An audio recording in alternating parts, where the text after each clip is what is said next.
All right. So usually, when I've done this in the past, it takes a little bit before the broadcast kicks in, and then all of a sudden it just kicks right in. So anybody, if if you're watching this second, welcome. We're going to get started in a little bit.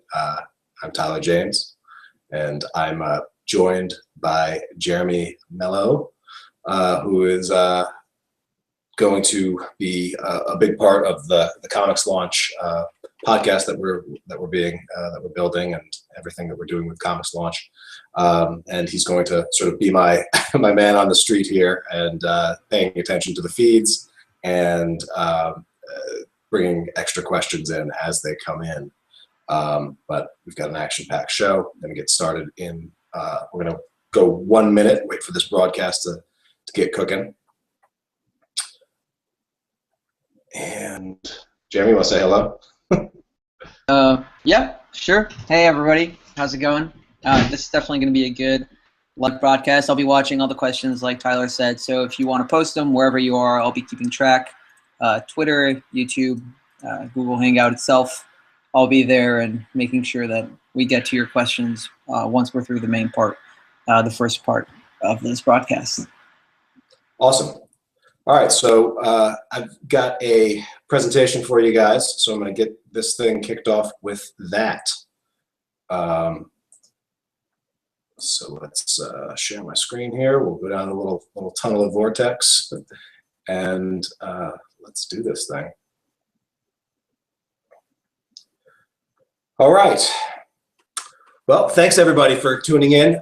If you are here watching live on the YouTubes or on Google+, you are watching ComixLaunch with Tyler James. This is a comics and Kickstarter Q&A session that we're going to run tonight. For those of you who don't know me, I am a writer, a comics creator, an artist, a game designer, and the publisher of ComixTribe.com. And I am a big fan of Kickstarter, and it's done an incredible lot for my business and ComixTribe and everything that we've built and are continuing to build. And it's been a powerful tool for us. And so one of the things that I've done over the past couple of years is write extensively about Kickstarter on ComixTribe.com. Questions about Kickstarter are among the most asked questions that I get. And so through the power of broadcasting and streaming and all these incredible tools, I'm going to answer a bunch of questions about Kickstarter. You may have heard that next month I'll be launching a new podcast called ComixLaunch. That's all about crowdfunding comics and graphic novels on the Kickstarter platform, and then what to do after the Kickstarter is over to sort of take them beyond and actually kickstart something. So I think that's a show that is going to add a lot of value to the comics creator community, and I'm looking forward to diving deeper on it. But sort of before that show even kicks off, I want to sort of test the waters and see and start asking some questions about and finding out what kind of questions you guys want answered, so I get a good idea of the kinds of shows to bring you. So if that all sounds good, here's the itinerary for tonight's session. Introductions just about through. What I'm going to do to start before we get into the Q&A is I'm going to give you guys a tool or a framework for how to approach all of your Kickstarter projects. It's a quick thing, but it's a short exercise that you can do, but I think it'll make a lasting impact on the success of all of the Kickstarters that you guys do, and it's a good way to sort of frame things. I'm going to use the example of the standard Ultimate Collection, which is a Kickstarter that we're running right now. It's in its last couple of days, ends on Friday.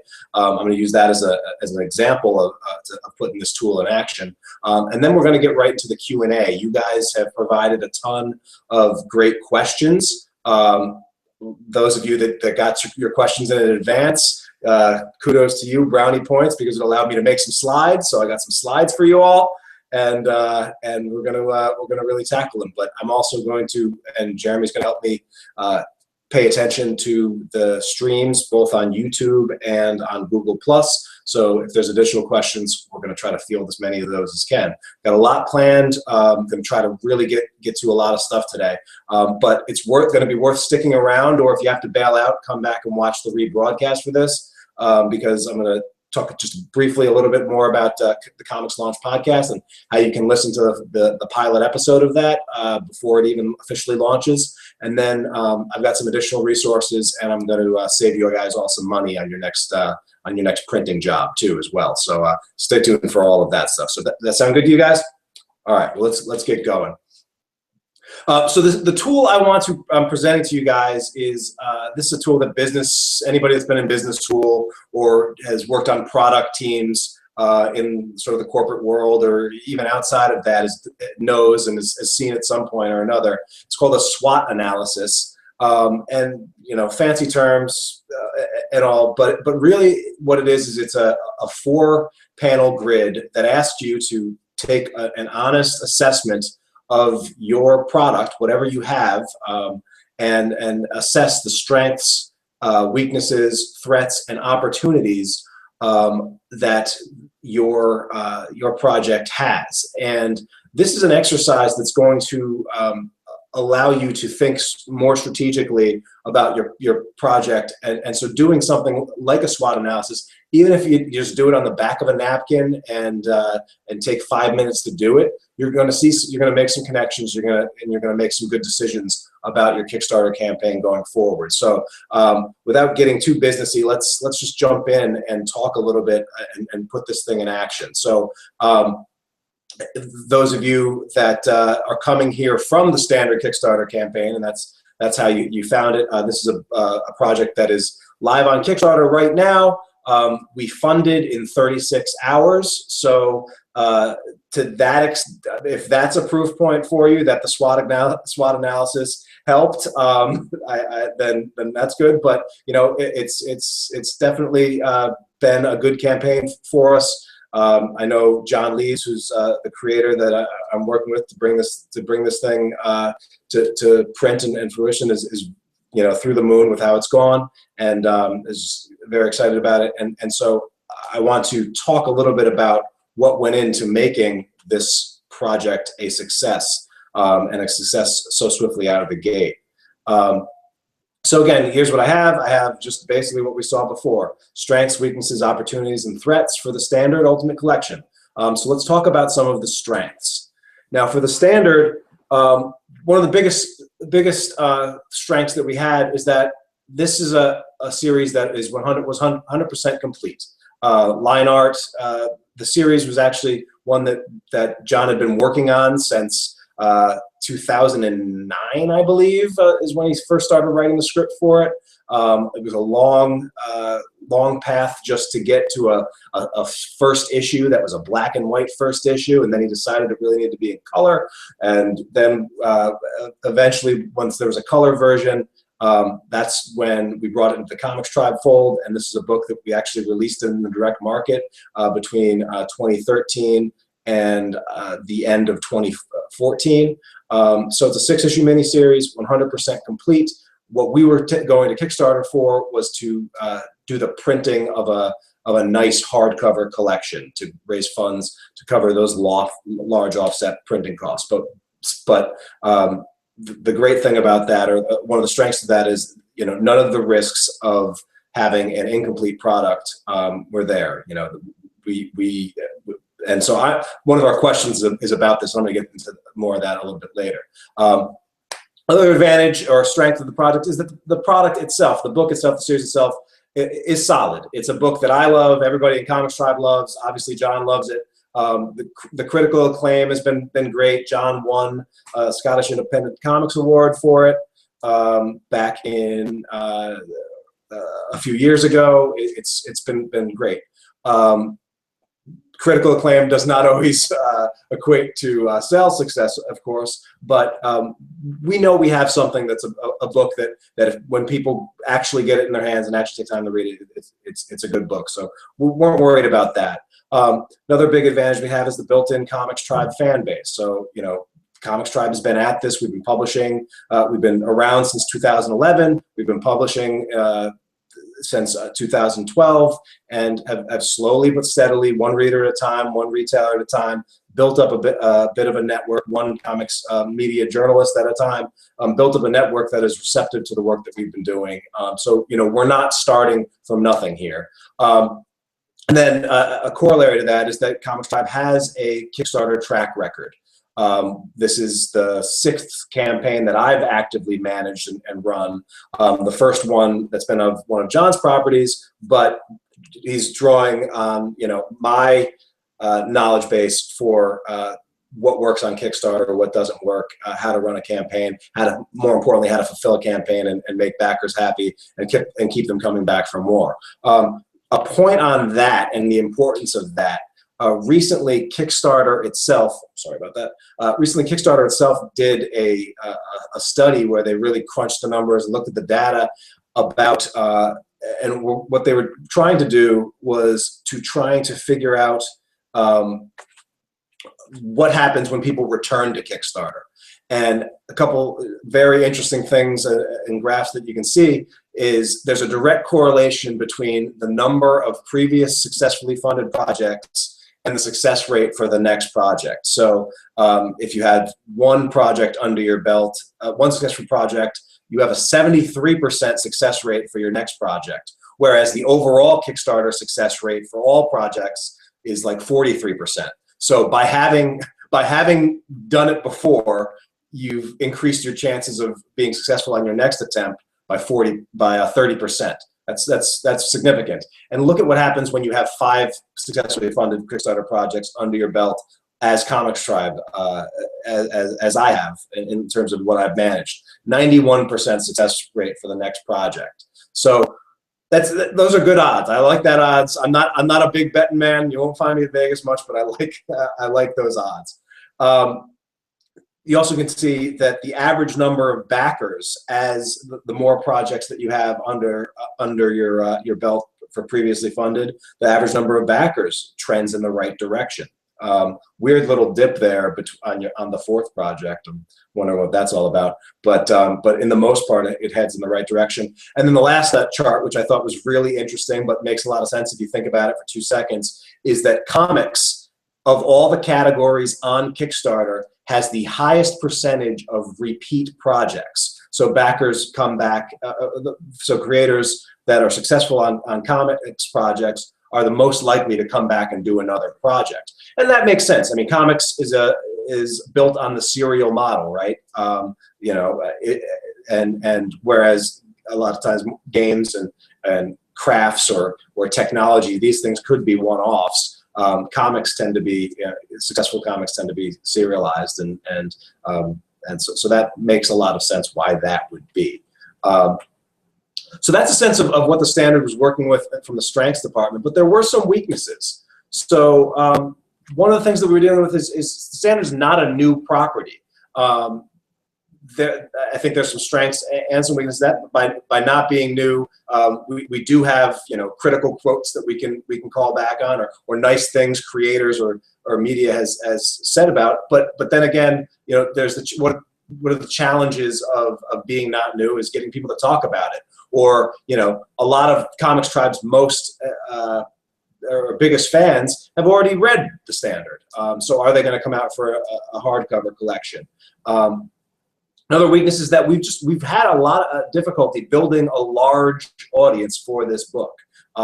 John's book, And Then Emily Was Gone, 4 or 5 times the readership of the standard thus far. Now I think as John goes on to have a dominant career, people are always going to come back and say, yeah, I want to read this guy's very first book. That sounds like something to do. But it's just something that hasn't taken off. And part of that might be because it lacks like the pithy, ironic, super original hook. This is a superhero meta story about the clash of generations of the old, you know, cheesy superheroes of the Silver Age and versus the modern dark gritty era. And maybe we lost something, and maybe in dismissing, the golden age do-gooder era, that we've lost something along the way.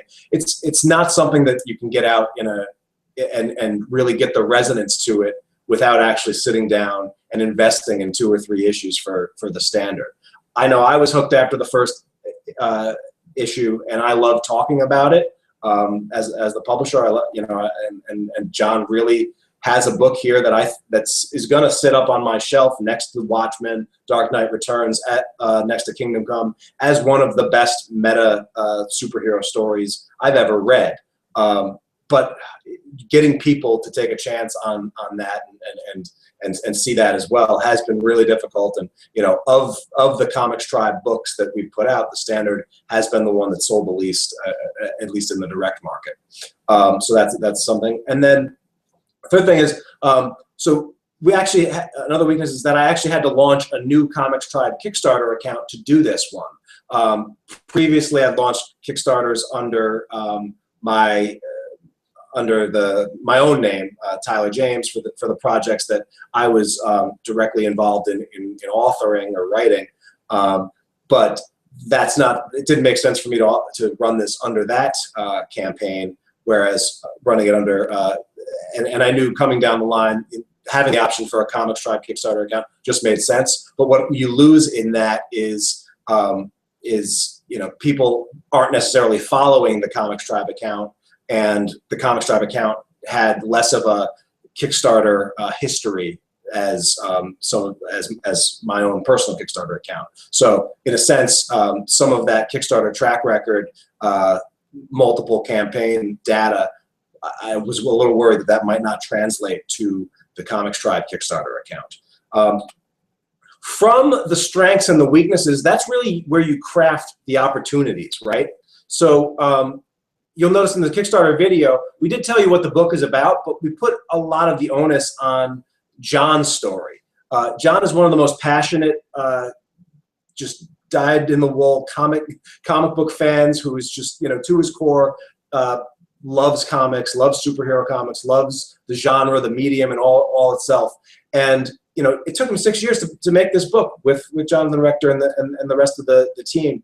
And so that stick-to-itiveness to actually get this thing complete after all that time, and taking his first idea for a comic and taking that to a finished product, which will ultimately, with the Kickstarter backers' help, be like a glorious, oversized hardcover. Come on, guys, we got $1,000 left to go. That was the story that we wanted to push up, in addition to just the story itself, because Kickstarter really is a platform where you can sell. You're selling and you're pitching both the product and the passion. And if you have a good product with a creator that has a lot of passion, you got a great chance at succeeding there. Also had the opportunity, as I mentioned before, the standard and then Emily Was Gone, John's most recent title, was a big hit, really put John on the map. Let's see if we can actually drive some of that interest in John's work, built up on from that title, back into his first piece of work by taking that to hardcover. And then we also saw a lot of opportunities with all the other things that ComixTribe has going on to sort of over-deliver to the backers by giving them previews of some new ComixTribe stuff that's going on, by just throwing in extra things like John's talk on horror that we did earlier on in the year, or earlier on in the campaign that you can still access. And then by we're going to do the ComixTribe Super Show, give away a ton of bonuses, go live, bring in a bunch of the ComixTribe, and just have a lot of fun with this campaign. So we saw a lot of opportunities there to over deliver. And finally, threats. Sometimes threats are the hardest thing to come by, but every Kickstarter is going to have some. And for most new creators, or new to the Kickstarter platform, a lot of the threats are going to be not knowing what you don't know, right? But having done Kickstarter campaigns before, knowing the process of working with printers, knowing fulfillment, how to get that right or close to right, wasn't so worried about that. What we were really worried about was when we were putting together the list of things that we would do to include in the standard Ultimate Collection, and all the artists that we get for pinups and all the back matter, and like the list started getting super long that John was compiling, and that would risk the 100% complete issue. If all of a sudden, you know, because we started promising pinups from all these artists who may or may not be able to get to it right away, all of a sudden, instead of having a product that was ready, 100% ready to go to print, now we're having to pull together all this material and potentially risk delaying the delivery of the book. So we decided to limit the number of extras to the stuff that we had, and there were some creators that said they would do pinups, and we said, okay, we'll take them if you can get them to us, but we're not going to hold things up for those extras. We're going to get a great solid amount of extras in, but not go completely overboard with it. And then the last thing is just bandwidth, you know, spreading ourselves too thin. I've mentioned before, we have, John and I have a book, Oxymoron, The Loveliest Nightmare, with Alex Cormick. That's actually, pre-orders for that are due tomorrow in comic shops. So just running a Kickstarter and trying to launch a new series that's coming out in August in the direct market, that, you know, where in the direct market it's all about how many orders they get for that first issue, because if they're not buying the first issue, they're probably not going to get the rest of the series. We're really trying to get things going there. So, you know, I've been burning the candle at both ends to really make that happen. So those are sort of the spreads. But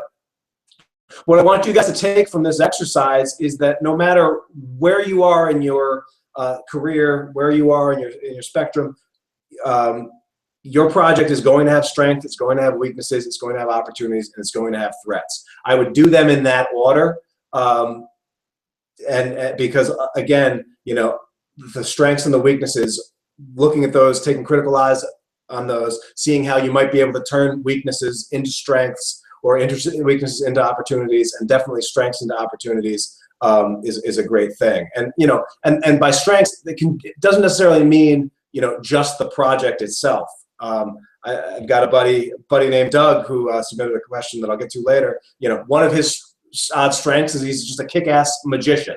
And you don't know, like, I could find a way to throw in a magic trick at the end of your Kickstarter video, even if what you're trying to produce is, you know, just a story. But if you can tie something in that works, so be it. You know, use what you have. And try to bring that stuff into your campaign, because you have the opportunity to do that. All right, I'm gonna take a drink, and then we're gonna get into some questions. Jeremy, if you're there, do you have any thoughts or any just comments on the SWOT analysis and anything for creators, how they, just any thoughts on that? I mean, I think you're definitely right. There's always a way to make use of whatever skills you have. If you're really good with video production, you can make a higher quality video. If it's something a little further out, like Tyler was saying, where you're a magician, then you can definitely find a way to implement that too. But for the most part, I'm on board with what you said. I'm looking forward to getting to the questions. Awesome. All right, so we're going to start with some pre-canned questions that came in over the past couple of days. I did say I was going to give some priority preference to the backers of the standard Kickstarter campaign, but we're going to try to get to as many as we can. So first up, Matt Daniel said, what is the most important but most overlooked part of the Kickstarter project planning process? This is a great question, and really, from what I've seen, the two areas that creators get most or get tripped up the most is that one, they improperly account for the cost of international shipping, and two, they poorly plan their stretch goals. One is something that actually that now should be at least more readily or shouldn't be as much of an issue. On the one hand, every January, it seems, the cost of international shipping jack up via UPS about 20%. So that's something that you need to build into your campaign. And if you're going to do a campaign that's going to take more than 6 months to fulfill, I would definitely pay attention to when in the calendar that's going to fall, because you could do everything right. You could go down to your post office, weigh every different pledge that you had in a mock-up of every pledge that you have in the packaging that you're going to ship it in, get the exact costs for every shipping location, and then UPS goes and changes the game on you, raises the shipping rates 20%, and now you're in the hole there. So so that's something that you just got to build that in. Definitely, like when I do my Kickstarter campaign planning for shipping, I try to do sort of worst case scenario, because in addition to just the cost of international shipping, you're going to get 1 to 2% returnage or packages lost and have to go and replace them. So these things happen. It's no secret. You can't plead ignorance anymore.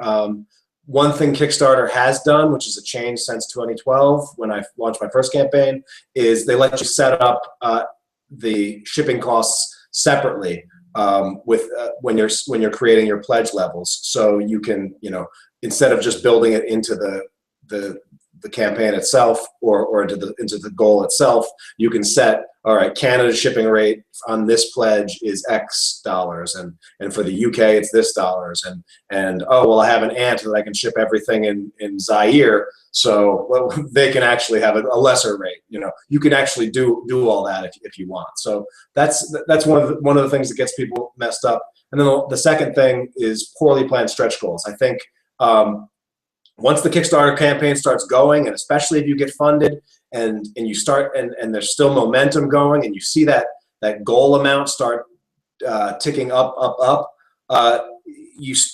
there's the tendency for a lot of creators to lose track of math. They think, oh, well, I only needed 8,500 to do this print run, and now I have 1,200. Well, that's $4,000 more. I can do all kinds of things with $4,000, but they're not factoring in that every new backer is actually adding fulfillment costs to your project, and that something as innocuous as adding a bookmark to a graphic novel could add a tremendous amount of both time and cost in extra shipping, depending upon how you're fulfilling your books. For example, with our projects that are hardcovers, that are heavy, that like we partner with Amazon Fulfillment to ship the books. So in some cases, backers will be getting books that I've never actually touched. They will ship from our warehouse, and they'll print in China. They'll go to a warehouse in Long Beach. There they'll get picked up by an Amazon fulfillment partner, driven to a warehouse in Amazon, and then go out to backers from there. If I said, and so that would be for the standard, that's a $35 pledge for the hardcover, and that's what that person gets. If I suddenly said, well, now everybody also gets a bookmark, well, that means that's getting that means that it's not like I can just put the bookmark in that book, right? I would then have to print out labels for everybody, print out envelopes for everybody, print the bookmarks, put the bookmarks in, and now I'm shipping two different times to the same backer. So there's nothing wrong with doing that, but if you're going to do stuff like that, you need to be smart about factoring in the total cost of your stretch goals. And I think a lot of creators get that wrong, or can make bad mistakes with that. Jeremy, thoughts? Anything else we're missing? Yeah, I'm 100% with you. For me, the first thing that came to mind, which is maybe coming at it from a little bit of a different angle, is the dead zone marketing in the kind of middle stretch of a Kickstarter. It'll be very hard, or it tends to be very hard, to get backers. And I think a lot of creators overlook how they're going to promote or how they're going to continue to drive traffic to their Kickstarter during that period. And they end up just tweeting ceaseless links back to their project. And that's not a really interesting or compelling way to get attention for what you're trying to do. Yeah, I'd agree. The other thing that I'll say is not using your Kickstarter updates. I was talking to a creator who their project is sort of stalling out a little bit.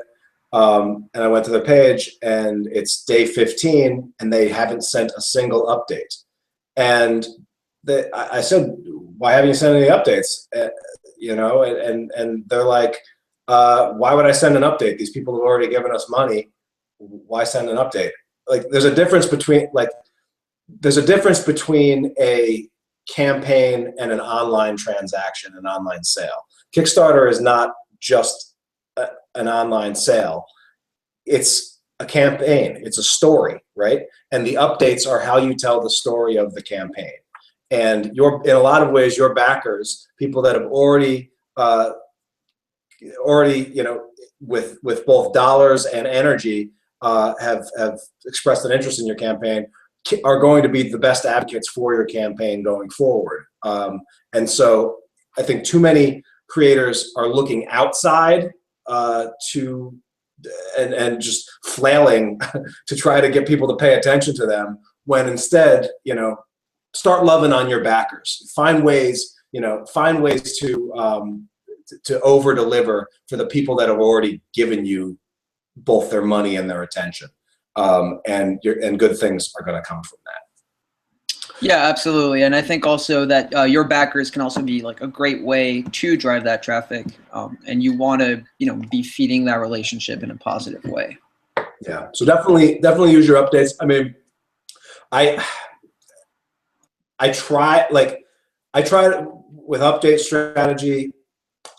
Again, I'm trying to tell a story of the campaign. I'm never going to send the same update twice. If I don't have something new to tell you, or something new to give you, or something, you know, something that's actually an update and not just, hey, we still need some money, then I won't send the update, or I'll work to try to find it.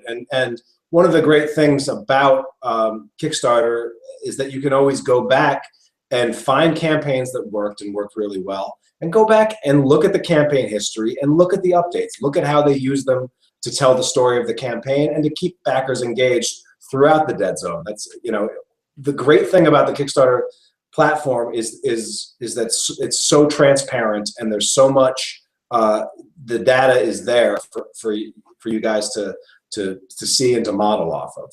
All right, let's get into, so this is Doug's question. Doug wants to know what it takes from a workload contribution to launch a successful Kickstarter. He wants to launch his own product, but given his situation, he's having time finding the trade-offs. And, you know, Doug's got a young child, I believe may have just celebrated his second birthday. Maybe his first, I could be wrong. He's a great little kid though. And you know, beautiful wife, busy job, working out in Seattle. Very creative guy. Obviously has ideas for products, things that might be good for the Kickstarter platform. But you know, what does it take from a workload? So yeah, I mean, I want to make Kickstarter look as easy as I possibly can, because that's when things are running smooth.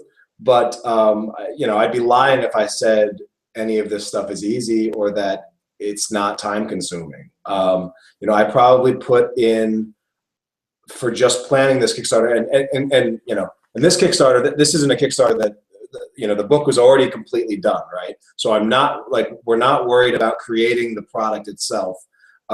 This was my task was solely focused on, you know, on running the Kickstarter or planning the Kickstarter, managing and setting up the Kickstarter.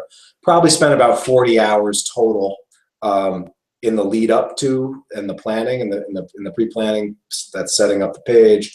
That's working on the video. That's getting all the assets together. That's working with John to come up with the pledge levels and tier strategies. That's doing my research on getting my printing quotes, my quotes for the various materials and everything like that. So probably about 40 hours. But my first campaign probably spent twice or three times that.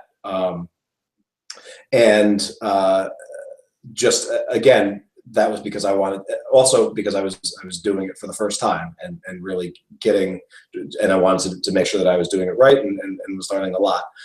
During the campaign, I probably spend between 1 and 3 hours a day working on the campaign. I know some people have felt like campaigns are a full-time job.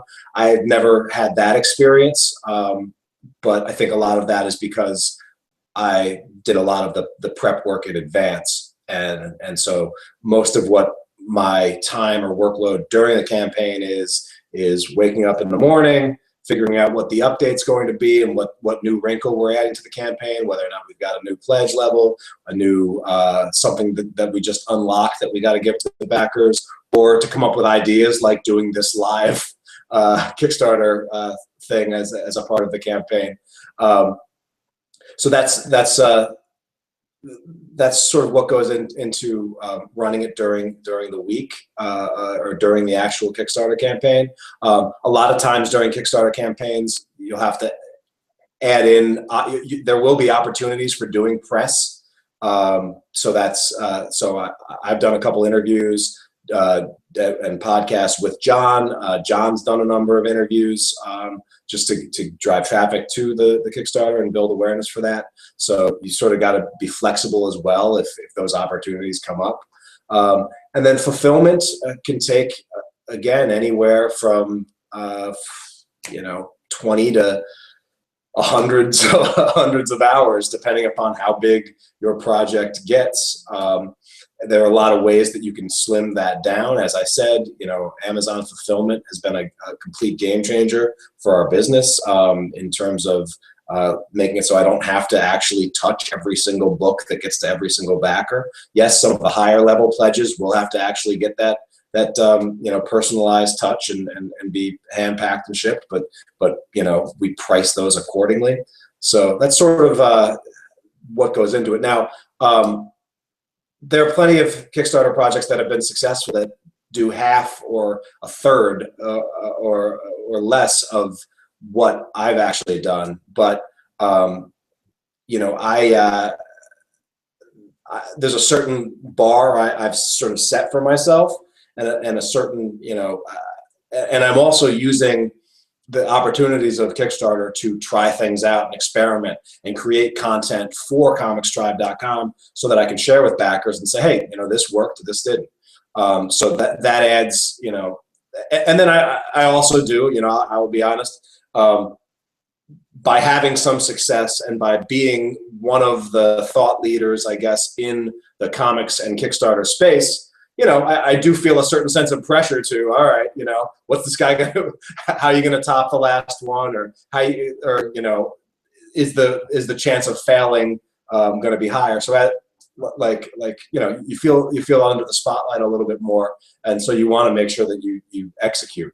But the one thing that I will say is, I'm going to be creating these books regardless. I was creating comics before Kickstarter. I'll be creating them if Kickstarter ever goes away. Like, that's not going to change. So the question really is, what's the best way to get my books out there to an audience and to help get funding for the project so that we can keep doing more stuff. Right now, Kickstarter has a lot of things going for it. So, compared to doing a convention, or compared to doing, calling retailers and all these other things, everything when it comes to getting a creative product out into the world takes a lot of work and has a lot of trade-off. And so Kickstarter is just another example of that. I know my wife would rather I didn't do these and plan these so that they land right when we're going to get married or our anniversary or Christmas, which always seems to happen. And I know I got to do a better job about that. But yeah, so, I'm not going to sugarcoat it for you, Doug. It is a lot of work. But it also, the work size scales with how big the project that you're trying to do is. Any other thoughts, Jeremy? No, I think you just about covered it there. There's always a piece of sacrifice if you're going to try to make comics, especially in the beginning, as you kind of work your way towards a place where it's going to be more sustainable for you. Yeah. I mean, when you're a creator, like, it's in your blood, you're going to do it. Kickstarter allows you to tap into a lot of ways to sort of maximize your efforts. And so that's one of the reasons we love it so much. Thanks, Doug. Thanks for that question. I appreciate it. And just again, some examples. This is so just what sum of fulfillment looks like. Spike Trotman, who has had a number of successful Kickstarters, and hers have some of them have grossed well over 100K. But you know, at the other end of that, there's getting a warehouse to store all that stuff, and it's no joke. You know, and hiring a staff to help pack and ship and do all that stuff. And you know, I also got a picture of the Oxymoron hardcover there that actually had to be hand packed there. So, all right, Scott McClellan's up. Hey, Scott. So his question is, how strongly do you feel, one way or the other, on the idea of having your comics already completed, script, art, coloring, lettering, before launching your Kickstarter? So this is a great question. I know some people actually say, you know, or try to think or believe that Kickstarter should be more for the people that need the funding to get the thing created, like from idea conception, as a and that's the more true to the natural sort of call or reason from Kickstarter, versus Kickstarter being a veritable pre-order system. So you know, that's sort of a different issue from this question, though. And for me, what this really comes down to is how you feel about risk. So there's a direct relationship, a direct correlation between how far along your product is your comic is from a creation side, and how much risk you're opening yourself up to, and the backers are opening themselves up to when it comes to your product. So imagine a spectrum where you go from, you know, no idea, hey, I'm just me, if you guys give me $1,000, I'll make a comic, you know, to all right, I'm a writer and I've got a script, and my dream is to find an artist, the perfect artist to build this script, and I need some money to go out there and find an artist. Moving along now, all right, I've got a creative team. I've got my artist in place. He'll do it he'll do my whole issue for $100 a page. So I need you know, $2,400 to pay him to do a full issue, and I need another let's say another $1,000 to print the copies. Okay, so I need $3,500. That you might be thinking to yourself. All right, so that's another level. Then there's what I call the basic pitch. So this is kind of the bare minimum that you would need if you wanted to go to a publisher instead of, say, Kickstarter, to say, hey, you know, will you take my story? So there's sort of the bare minimum, the basic pitch.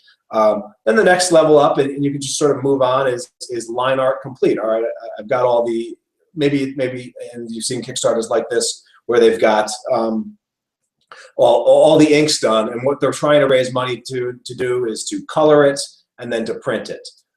Next level, even further, is all right, and this is sort of where the standard is. The entire thing is done. It's art complete, lettered, colored, whole nine. Basically, we're just trying to get it to print. And then you could even potentially, these are a lot more rare, but you could potentially see it where somebody could go to Kickstarter to raise $10,000, but already has the product even in hand, like sitting in his warehouse, and is using Kickstarter to, you know, sell it. Those tend to be frowned upon, and you probably would get some backlash for that. But the risk of actually being able to fulfill that campaign and getting the book complete is about as minimal as you can do. You know, even if the art's complete, your books could always get sunk by a submarine in the in the Pacific Ocean along the way. So, but again, with a lot of projects, you know, the farther you are from creation, the more risk you're doing, and when you're introducing to the project. And when I'm talking about risk, I'm talking about things like hitting your completion dates. It's very hard. It's very hard when you have no idea of a comic, or even just a script, but no creative team, to have any freaking idea how long it will take to have a product or have a comic book ready to deliver your backers. If you don't have a creative team, you don't even know how fast your artists are going to be. And so one of the things Kickstarter does require you to do is to put dates for your Kickstarter fulfillments for all of the pledge levels that you have. You need to put estimated dates. Now, a lot of dates do slip, but at the same time, I think backers are getting more and more savvy, and they can sort of sniff out the projects that have a lot of risk to them and are less likely to back those projects. Jeremy, what do you think? Yeah, I mean, I think the key with risk is, or at least with risk in terms of Kickstarter, for how I feel about it, is at a certain point, you just have a project that's not complete enough to really kickstart. There's a certain expectation that potential backers are going to have while browsing Kickstarter of what they want to do. And you want to be selling them an idea that's essentially a complete promise for what's going to happen. If you're doing it at the no idea stage, you're just saying, I want to make a comic, there's no reason they're going to want to support you for that. But I think, at least personally, and I think different backers will feel differently, that at the final stage, if you've already got everything completed, if you can afford the print run yourself, and you're just using Kickstarter purely to distribute, there's nothing wrong with that, but it gives me equally less incentive to back. I think the sweet spot really lands in that basic pitch to kind of having art along the way. And you want to make sure that whatever you're offering is going to entice backers and give them the knowledge that they're actually involved with making this possible, while also knowing what they're getting out of it. Right. So Scott, to answer your question, my minimum recommendation for launching a Kickstarter is to have a basic pitch in play. So that includes at least one cover, a story synopsis. I mean, you need to know what your story is you're trying to tell, so that should be a given. But you also want to have 5 sequential pages. Like, I want to know that you know what good lettering looks like if you're telling me you're going to put up a comic book. And so I want to read a couple pages. I want to make sure that it's more than just a couple nice pinups, because anybody can find an artist on DeviantArt to draw them a couple pinups. I want to see some sequential pages because I'm a comics fan. I'm here for the comics. I'm here for the story. And I kind of feel like the bare minimum that you would need to take to an Image Comics or a Dark Horse Comics should be the bare minimum that you should take to your fan base to say, hey, here's my vision. I want to make this happen. And then and I have seen some Kickstarters launch without even a cover, a proper cover for their book, and that just doesn't make sense. I mean, like, one of the most important things that you need to be able to do for backers is let them visualize those rewards. Like, let them get a sense or an idea of what it's going to be like to hold something in their hand, and I don't know how you can do that without even a cover. So that would be my minimum recommendation for launching the crowdfunding campaign. And then the other thing is just that the number of backers that are going to the pool of people out there that are going to back your project are going to increase as you work along the completion spectrum. Again, there might be a nosedive if people find out that you've actually been having 3,000 books in your basement, and now you're taking them to Kickstarter. But there might be a backlash there. But up until then, I think because look at people assess risk. They also, backers don't necessarily want to wait a year or 2 or 3. There's some projects that I've backed that it's been over 3 years and counting. Still no book in hand. Backers don't necessarily want to wait that long to get their products. And if you're at the script or the creative team phase and don't even have a basic pitch, they're going to have little confidence that you're going to hit your dates. So yeah, Scott, I hope that helped you out, and I hope that makes sense to you, all you guys. All right, Joe Cook. How do you handle signed books and merchandise when the artist is 1,000 miles away? It's a great question, and this is something that I think can trip up a lot of creators. The idea, especially for, and I think some creators have some issues just around the whole signed books thing.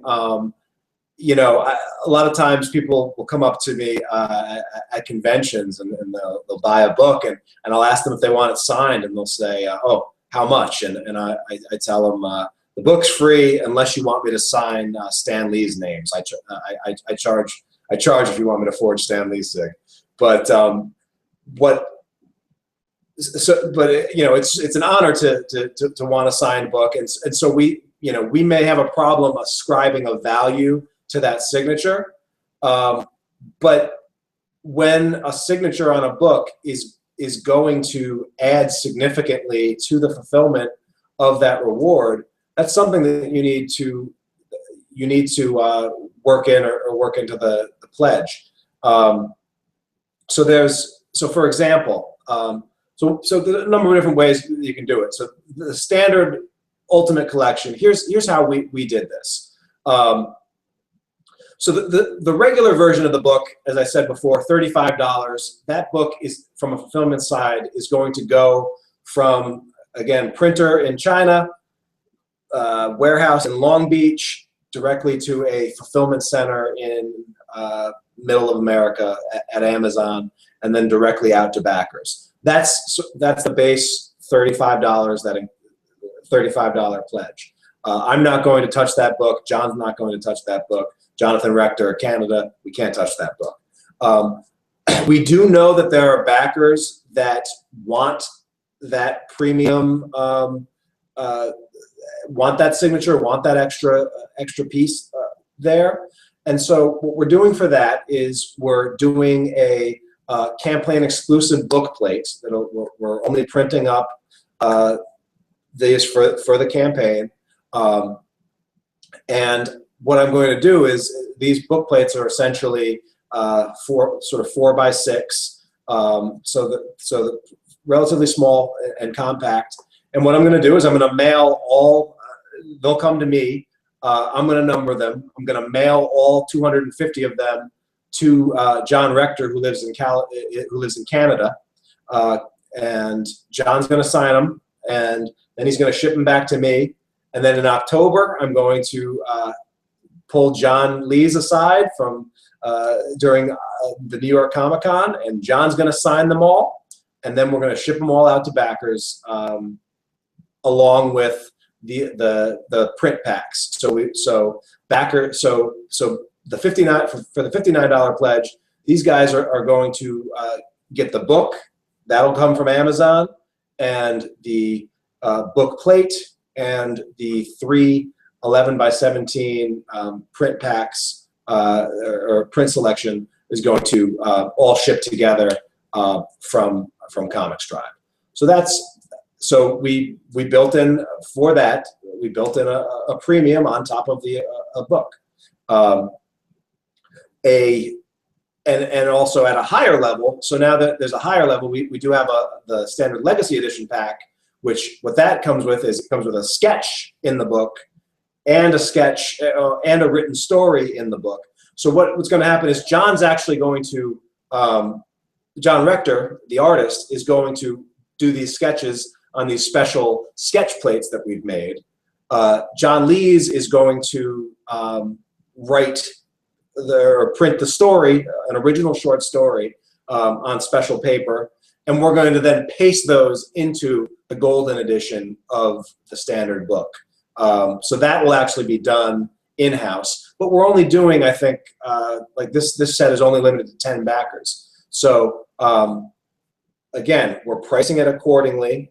We're factoring in things like extra shipping and shipping all around the globe, and the fact that we're going to have to pack these, and the time that we're going to have to put into that. So that's sort of how, one way that we're going about it. The other thing that you can do is, you know, there's nothing that says that everybody that's a part of the book has to sign the book. You know, I go to conventions where it's just me. My artists go to conventions where it's just the artist. And, you know, they sign the books for people. People are happy to get them. They aren't suddenly, not wanting the book because everybody on the creative team doesn't have it, didn't sign it. So it's not necessary. So if you're running the campaign, your artist is 1,000 miles away. If you don't feel comfortable adding the extra cost to have both people sign the book, and remember, it also, if you actually have to physically ship the books and then ship them back and forth, every time you ship the books, it's decreasing the quality potentially of that book itself, because the UPS is a bunch of manhandlers sometimes over there. So there's that trade-off as well. And again, you're instituting some risk there. So I would say either price it accordingly, or just you could sign it, and in the pledge levels, just bill it as signed by the writer, or if it's the artist that's running it, signed by the artist. So I think those are some options. But again, a lot of this comes down to thinking through the whole fulfillment process, where everything is coming from before you launch the campaign, so that you don't suddenly get stuck realizing, oh, the only person making any money out of this off of this campaign, the only person, the people that have really profited here is UPS, but I'm finishing in the hole because I made a couple bad decisions early on in how I structured this. Anything to add, Jeremy, or any other thoughts there? No, I think that's good. Happy to keep going. Great. Jeremy, I'm gonna take a drink. I want to see if you can handle this one for Rocket Man. Rommel, what's up, buddy? Single issue Kickstarter campaign versus trade paperback versus graphic novel campaign. Which is the way to go? What thoughts do you have on that?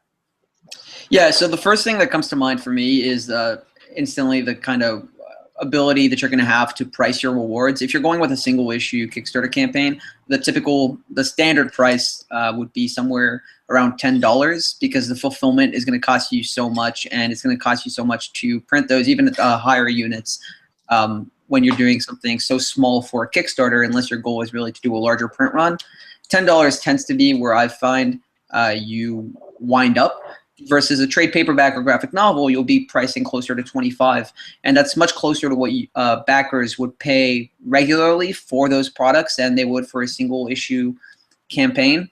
The nice thing about the single issue campaigns is it's kind of a soft run that allows you to test whether there's any viability, as opposed to coming straight out with the larger trade paperback or graphic novel. I kind of tend to equate the two.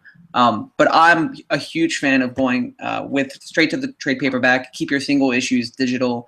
Just from a fulfillment perspective, from a backer perspective, I think it makes things a lot easier for everyone. The prices are more enticing, and I think it makes for a better finished product for people to actually have. You're going to have just a easier campaign, I think, to manage with the trade paperback graphic novel campaign, and something bigger, I guess, to put it obviously, a more sizable product that you're going to be offering to people, as opposed to a 22-page floppy.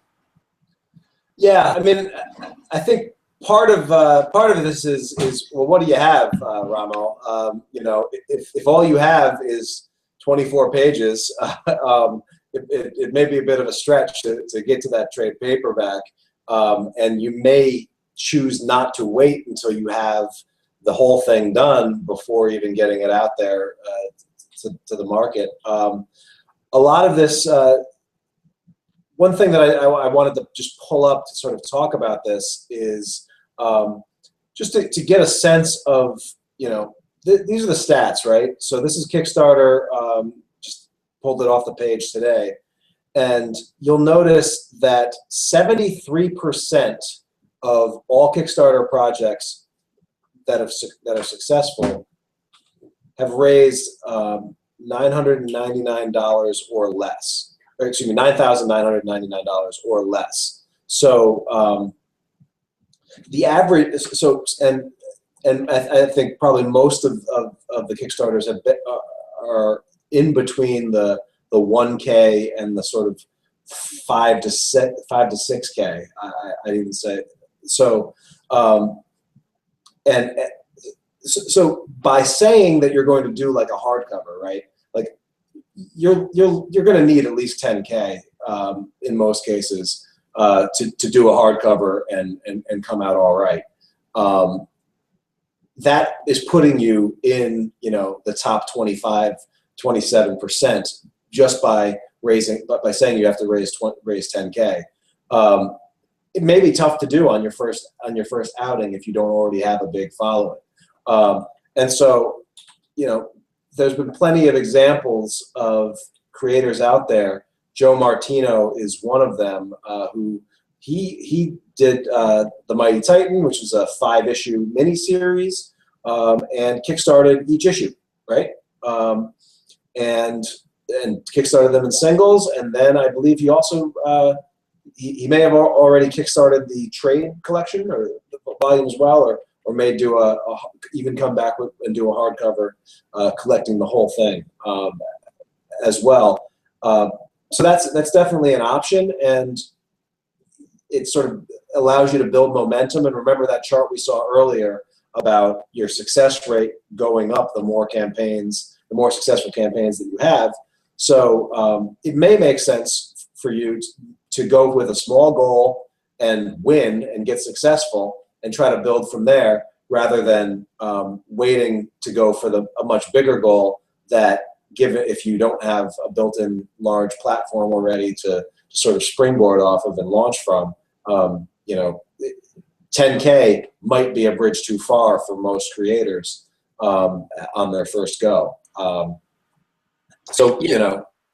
Yeah, absolutely. And I mean, sorry, not to cut you off. From my experience, my first campaign was a single issue campaign. So this is speaking as somebody who did that. I think when you have a smaller audience, when you're not really sure what you're going to reach, you're definitely increasing the risk, like we saw with essentially the stage of completion of your project. You're going to be increasing the risk by going a lot further, not just for backers, but for yourself. It's a lot less likely to make it if you don't have that audience. Starting smaller, I've seen people do a 1 issue and then go a number 1 and then go straight to the trade paperback. I think are both strategies that can work. It just depends on what you want to do and how you're able to communicate it with your audience.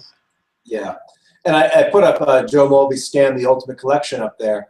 So this was, we had put out individual issues in the direct market, collected the hardcover plus a 100 plus pages of all new material anthology, and we built in addition to the printing costs, we built in paying for the creative costs for the creators involved in the anthology. We want to make sure that everybody there, we tried to build the funding for their rates into that as well. And so that was a $25,000 goal. And, that was a tough one to hit. And we were able to hit it.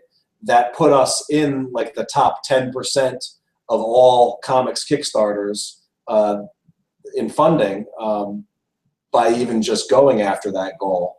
And it was tough. And that was, for campaigns that I've run, that was about the only one that I was biting my nails on a little bit. I was confident, didn't let anybody see a sweat there, but behind the scenes we were a little, we definitely felt like we had to hustle to get that one going and everything there. So again, I do like goals that are a bit outside, a bit of a stretch, but not so far out of your stretch that it's going to be, you're dooming yourself for failure before you even launch. So, yeah. So I hope that helps and answers stuff there. David Reiner, hey David. So he wants to ask some questions for Kickstarter. Can you tell me some good free public relations strategies that some can use to help drive attention to campaigns? Most people doing Kickstarter don't have money for marketing budgets. Thoughts on this one, Jeremy? Yeah, I think the best free public relations, or I guess you probably mean marketing strategies, are going to be word of mouth. If you can get some sort of preview for your comic up, whether it's 5 pages or the first issue when you're doing a trade, and it's great, and you can get people talking about it, or you can mobilize what audience you already have or the people who have already backed your campaign. That's going to be your best bet. My second kind of thought to marketing is that you might not have the money or a budget, but I think it's as essential as, for example, maybe having an editor on a project. Because if you're doing it well, which is difficult to do and something that can take a lot of work, but if you're doing it well, the marketing is going to hopefully bring you money back for every dollar you're spending on it. I think it's something that I would like. Oh, I think we lost more creators doing, even at the Kickstarter stage, not necessarily flex. Hello? Yeah, we lost you there for a second there. Sounds like you're back. Oh, sorry. I was just saying that I think marketing is essential. It's something a lot of people overlook. Even if you might not have the budget, it's something that it's always worth spending a little time on, or whatever the resources you have at your disposal are. The best free resource is definitely going to be the people already supporting you, already backing you. And if you can show them what you're working on in some sort of preview, that's going to be your best bet, and to hopefully get them talking about it. Right. And I believe David's project actually has a sort of humanitarian angle to it, or it's you know, related to, I believe it's like a humane society sort of angle, or some cats, rescue cats, or and so there's probably some opportunities there to tie in with some special causes or the things out there. Like, you want to try to find out what the story is never that you have a Kickstarter campaign or that you're trying to raise money. Like, that's never that's not an interesting story. But if there is an interest, so it's sort of your job to find a hook, find an in for someone in the PR space as a reason to talk about you. What's great about your campaign? What's great about your project? Is there some sort of edge that you can do to it? I mean, another thing, I do know Bleeding Cool, usually on the weekends, if creators write a story for Bleeding Cool that mentions their Kickstarter but finds sort of a unique take on it, and there's tons of examples up there, they'll run it, and that's a site that gets, you know, hundreds of thousands of page views, and, you know, some of that can translate into more awareness and backers. So those are all good things, but also, you know, the time to start looking for this stuff and building relationships with media isn't the week or the week before or the week after you run your Kickstarter campaign. It's far in advance. So, you know, you should be right now trying to target potential people in that would be interested in what you have to offer, and finding ways to engage with them so that when you're ready to launch, you have people that are already receptive to the kinds of things that you do and the messages that you put out. Yeah, I think before we move on, I think you're absolutely right. What Tyler was saying about story and the story behind your project is totally true.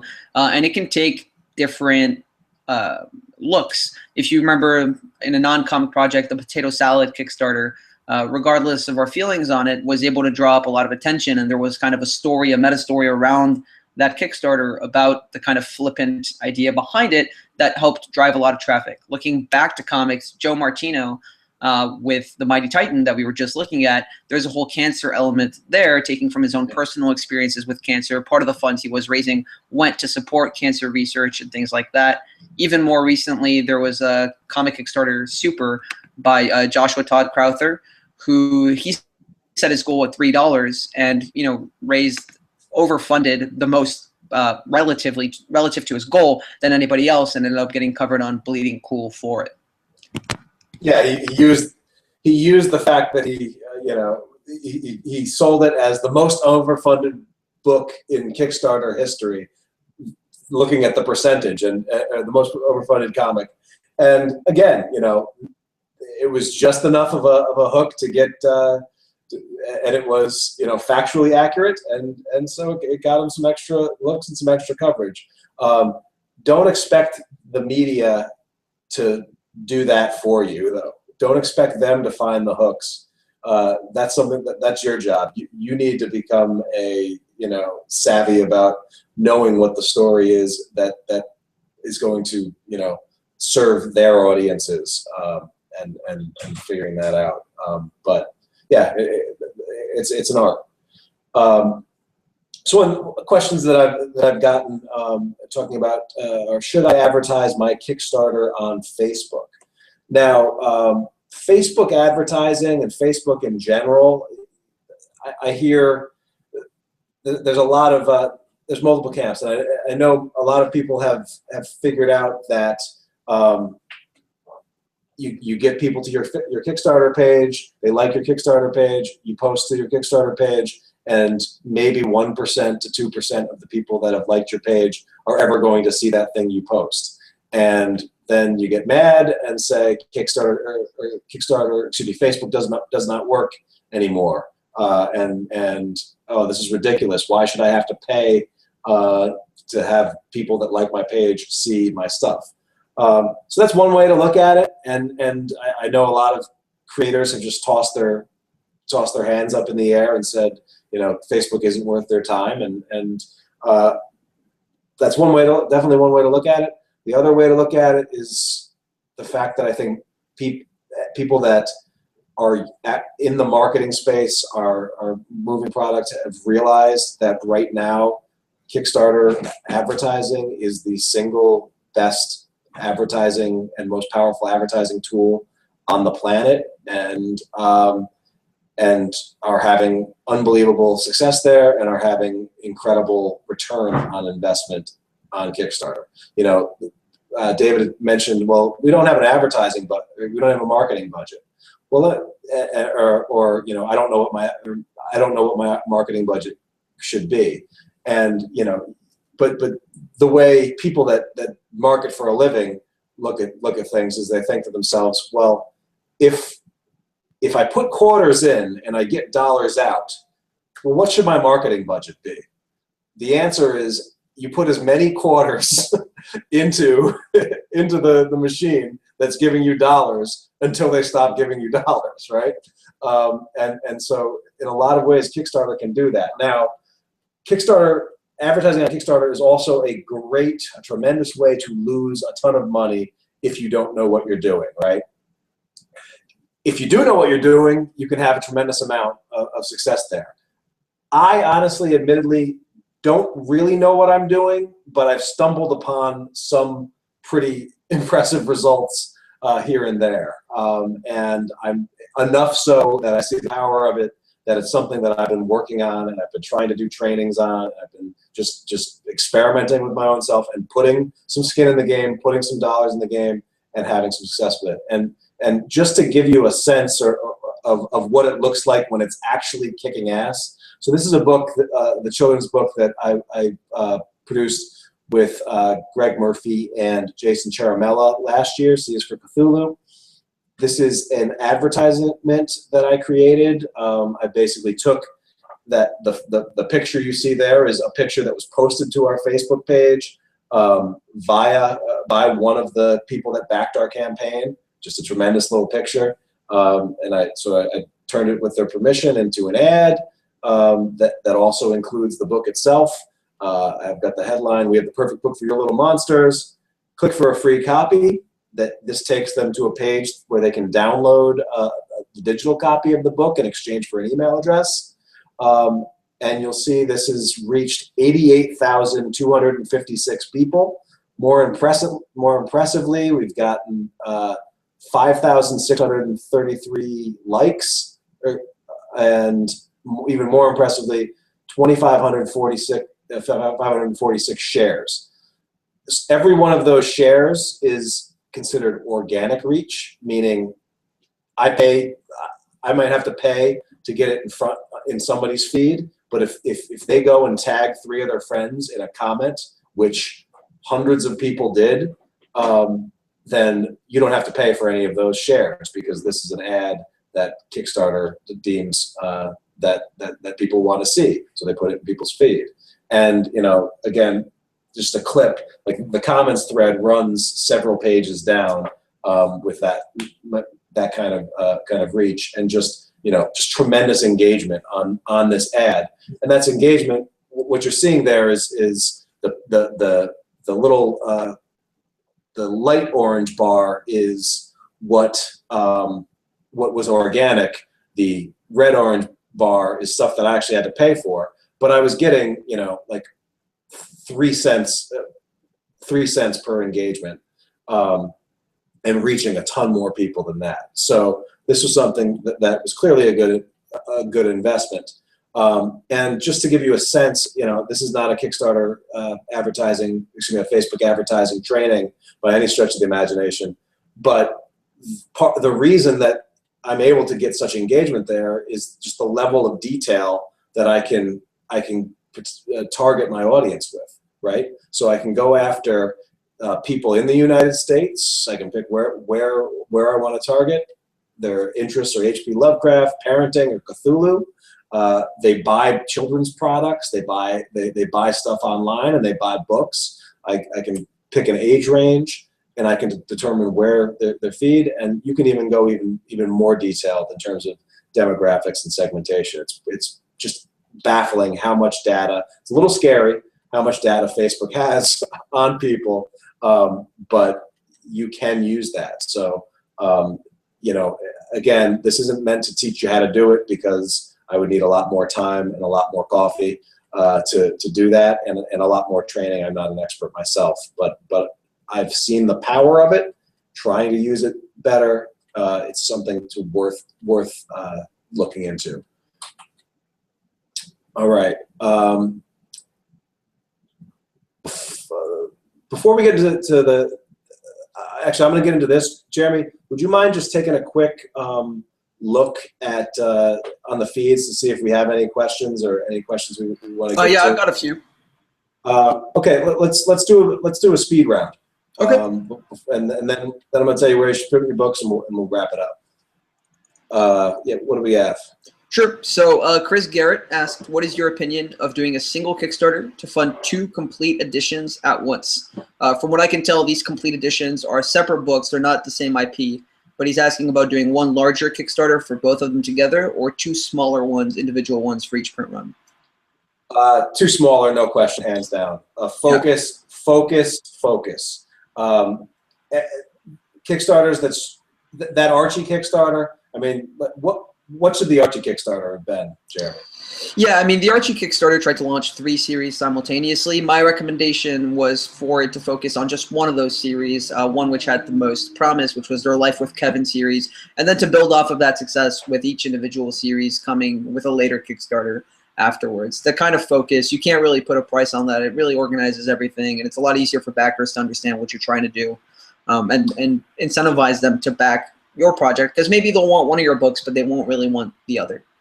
Right. Yeah.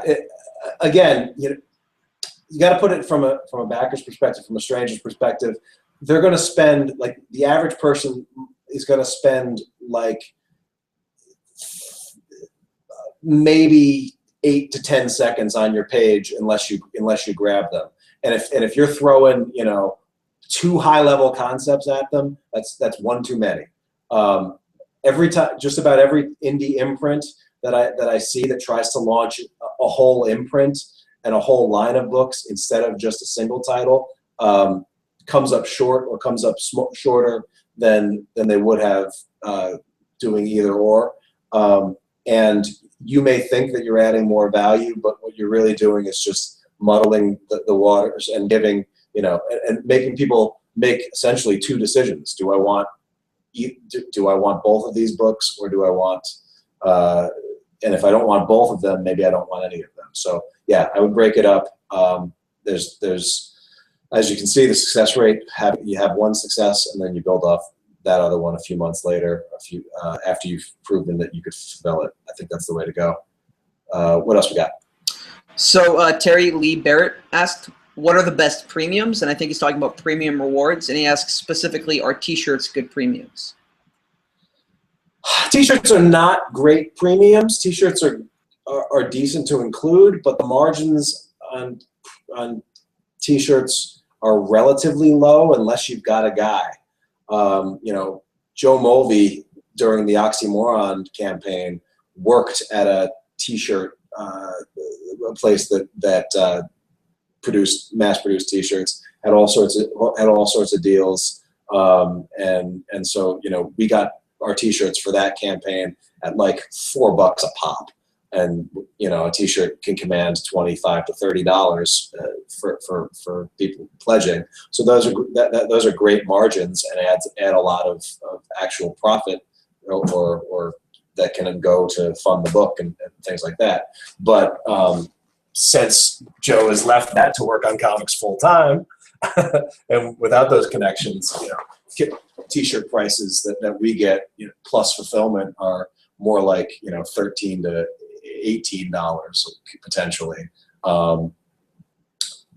You know, you can shop around. You might be able to get better deals. So it's really about doing the price points. But T-shirts are kind of a big pain in the butt too. You know, if you get shorted and you don't have the right size, and you got to have people's size, and all of a sudden you're becoming a garment company. So T-shirts aren't the greatest rewards. And also the thing that I'd say is T-shirts are hard. It's very hard unless you're a solid designer to make a T-shirt that people want to wear. Nobody wants a T-shirt of your logo.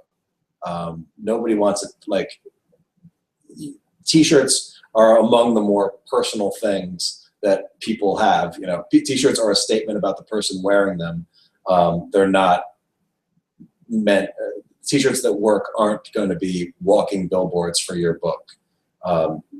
The market for those are like my mom, who will she'll wear any old weird ComixTribe shirt to the gym, won't you, Mom? Because she loves her son. But most people want a T-shirt that's a cool T-shirt. And so if you can deliver that, then and you can deliver it at scale and get the cost down, then it's not bad, but there's not a ton of money in there. Any quick thoughts on some of the better high-level premium pledges, Jeremy?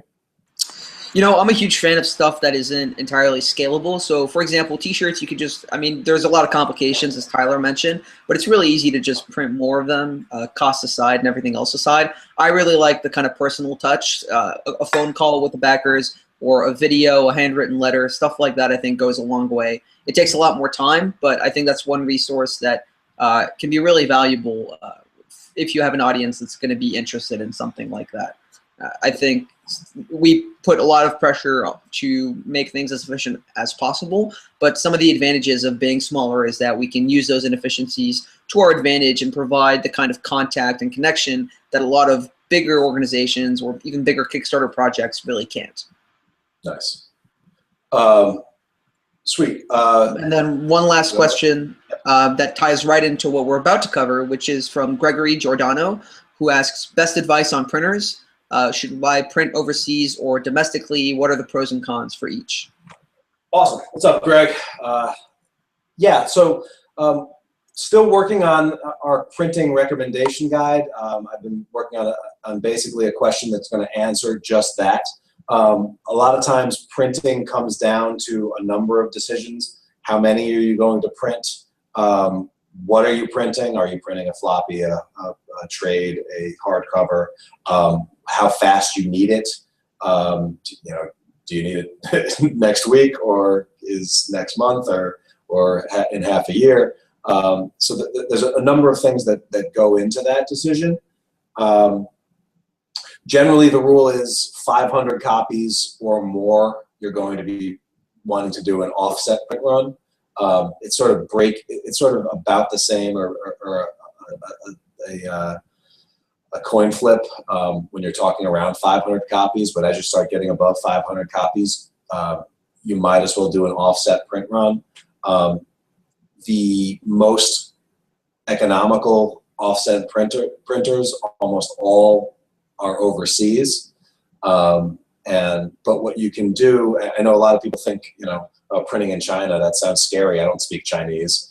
Now, I speak a little Chinese, having taken it in college, but I have not had to need any of my Chinese skills to print in China because what I'll do is I will work with brokers that are located in the United States, and these brokers then work. They have different factories that they get the printing done, and so I'm working with people in the United States. I'm using American credit transactions or sending a check or using PayPal, and everything's above board. I know these aren't sort of shadow opportunities or shadow options. If you're so 500 or more, you're gonna be looking for one of those. If you're only printing 100 books, it probably makes a lot more sense to print on demand. One thing I will say though is printing hardcovers anywhere but overseas is almost impossible unless you're printing massive amounts of them. But in terms of where should you print your books, I actually we got reached out. They heard we were going to be doing this talk, and the folks at Kraken Print shot me an email to let me know or to provide an offer for anybody that was interested. Kraken Print is a Chicago-based printer that I believe they do most of their printing in Taiwan. And they printed the Red 10 Volume 1 hardcover for us. This was a Kickstarter we did last year. This book is far and away ComixTribe's best convention seller. It just tears up the table. We can't keep them on the table. It's awesome. And they did a great job on it. Spot UV cover, great treatment, great paper stock, the whole nine. And what's really great about Kraken is they're very good with their competitive pricing. Prices are good. They provide great customer service, especially if it's your first time going offset or doing an offset print run. They've been good. They're not, I've gotten from some printers, they sort of get frustrated with your sort of noob questions, or you're having issues, or trying to go back and forth, or not being sure about things. Kraken's pretty good about customer service. You can get them on the phone if you need to get them on the phone. They'll respond to your emails. And they've even rolled out sort of monthly storage as well. So if you don't want to store, or you can't store hundreds of thousands of books at your own house, they can sort of provide storage options for you at a small fee. I know my wife wishes I'd had that when the Oxymoron books came, and I had to go down to the port of Boston and pick up two tons of books and bring a ton of them into the house and package ship them. But that's another thing that they have. They also they'll break down their orders. They'll ship direct to Diamond or to comic stores directly. And they even offer Kickstarter fulfillment. So they'll pick, pack, and ship out orders for your backers. That sort of takes a step even, doesn't add the Amazon step. They can now offer that. So Kraken Print, just if you need a recommendation, if you're going to do 500 copies or more of a floppy or softcover or a hardcover, I would definitely look into Kraken Print. Again, they said, hey, we'll offer people that are tuning into this ComixLaunch thing, mention ComixTribe, and you'll get 5% off your entire first print run. You can go to ComixTribe.com/Kraken, and they're actually, there are some printers out there that have fancy, super slick websites. These guys are spend most of their time printing. They're working. They've got a new website in development, but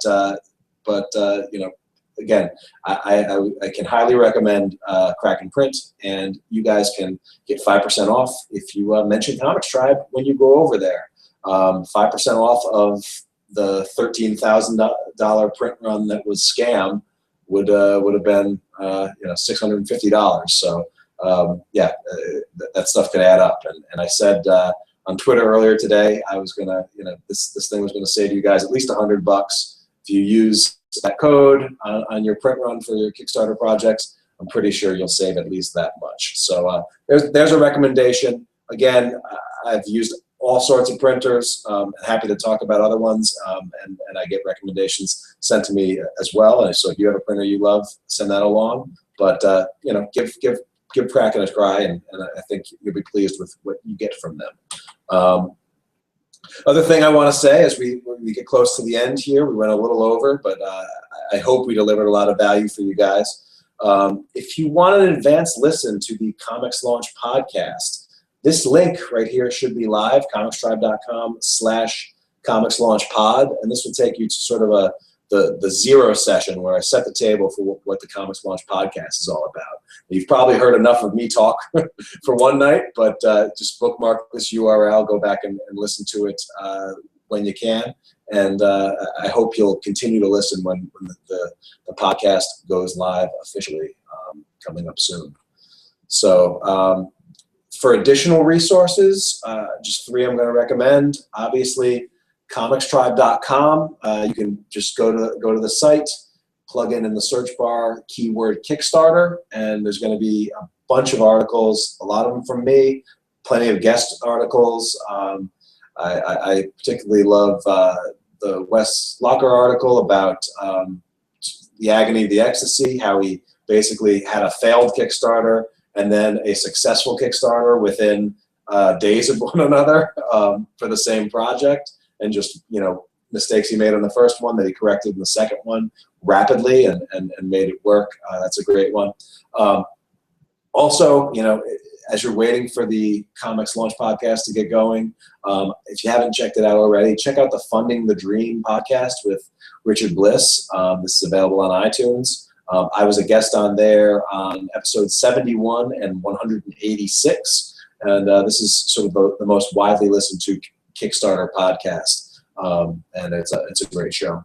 And then finally, if you go to stonemeyergames.com/Kickstarter, Jamie Stegmaier has a ton of Kickstarter, he calls them Kickstarter lessons, and there's a lot of good stuff on there. It's mostly focused on the board game space, but I've definitely picked up a number of tips and tactics and strategies from Jamie. He's also a frequent guest on the Funding the Dream podcast, and the whole reason I got going with Amazon fulfillment was listening to some stuff from Jamie.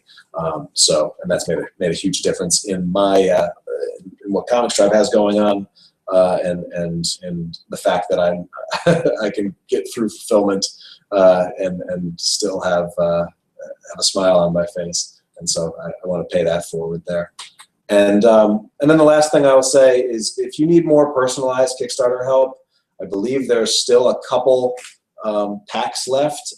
There is this what we're calling the standard Kickstarter Pro Pack. This includes, you get the 200+ page silver hardcover version of the standard, and then you're going to get a one-on-one 30-minute Kickstarter consultation with me where we talk about your projects, what you need. You'll get my proven Kickstarter checklists, and I don't have the full all the different checklists there are, but there's some good ones. The do not launch if, or do not launch until you have checklist, the pre-launch checklist, the launch day checklist, the dead zone checklist. These are things that I use for Kickstarters that have helped me, and I think will be very helpful to you. And then before you launch, I'll do a Kickstarter page critique, where I give you sort of a bulleted, actionable critique of your page, hopefully help you take advantage of any opportunities that you might be missing, correct any things that need a little tweaking, and help you launch to success. So I believe as of when we launched, there were still a few of these available. And so if that's something that you'd be interested in, snag them up before midnight on Friday. And then the last thing I will say is, if you want to hang out with more of the tribe, John Rector, John Lees, Joe Mobley's going to show up, and we're going to give away a ton more prizes and just really end the standard Kickstarter campaign in style with a ComixTribe live event. So that's going to be, again, that'll be a broadcast similar to this one. Less slides, more of our ugly mugs, but we are going to show some previews of some new ComixTribe stuff coming down the pipe, and just have a lot of fun and celebrate another successful campaign. So I thank you, Jeremy, for being here and sort of running the show here with me. Yeah, happy to. It was great. Yeah, this was a lot of fun. And thank you all for listening and for sending in your questions. I appreciate all of your time watching. I hope you got something from this. I'd love to get some feedback and let you know if this was helpful.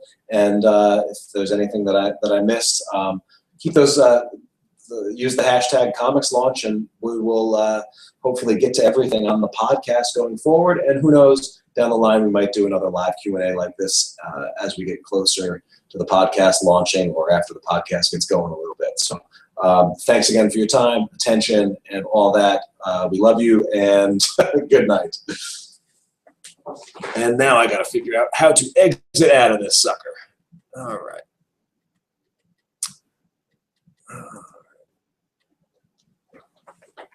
And all right, bye everybody.